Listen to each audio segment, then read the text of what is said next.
sa amin pong mga senyor, sa aming mga nakikita ngayon, bankrupt ang PhilHealth, bankrupt ang PGH, walang mga gamot para sa ating mga senyor. Ano ang aming kinakatakutan?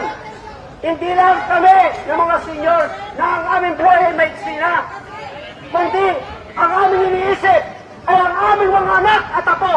At kayo din naman na nandiyan, malapit na rin kayo mag-senyor.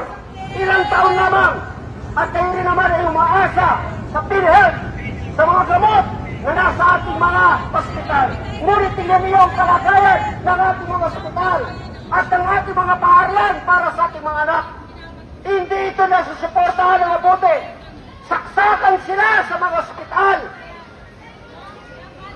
Punong-puno ang mga ward. Kulang ang mga classroom. Ano ang kinabukasan ng ating mga anak at ako kung ganito ang kalagayan natin? Tanungin ko kayo, may mga magulang kayo. Kayo rin ay mga magulang.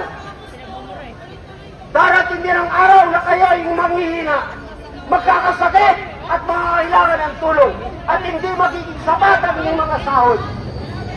Tayong lahat ay apektado ngayon at kung hindi maayos ang sistema